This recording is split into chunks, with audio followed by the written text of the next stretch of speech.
Club of Ankleshwar સામાજિક સેવા ક્ષેત્રે અગ્રેસર રહી છે, ત્યારે રોટરી ક્લબના સહયોગથી કન્યાશાળા 1 ખાતે સ્કૂલ બેન્ચ તથા સ્માર્ટ ક્લાસનું ઉદ્ઘાટન કરવામાં આવ્યું હતું.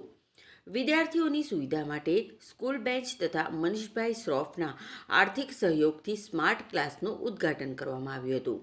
આ પ્રસંગે રોટરી ક્લબના પ્રમુખ પંકજ ભરવાડા, સેક્રેટરી વિપિન નાયર, દાતા Manish Shroff, Inner Wheel club of અંકલેશ્વરના રૂપલ ભરવાડા, વિમલ પાઠક, ઓપી સિંહ અને public image chair Gajendra Patel સહિત પ્રશાંત પટેલ સહિત શિક્ષકો અને વિદ્યાર્થીઓ ઉપસ્થિત રહ્યા હતા.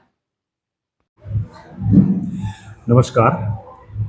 આજે રોટરી ક્લબ ઓફ અંકલેશ્વર તથા અમારા પાસ્ટ પ્રેસિડેન્ટ એવા મનીષભાઈ શ્રોફના આર્થિક સહયોગથી ગોયા બજારની કન્યા શાળા બ્રાન્ચ નંબર 1માં અમે 12 બેન્ચોનું લોકાર્પણ તથા એમના સ્માર્ટ ક્લાસરૂમ માટે એક 65 ઇંચના સ્માર્ટ ટીવીનું પણ લોકાર્પણ કરેલ છે, જેથી કરીને બાળકોને ડિજિટલ લર્નિંગમાં અને એમને સુગમતા રહે.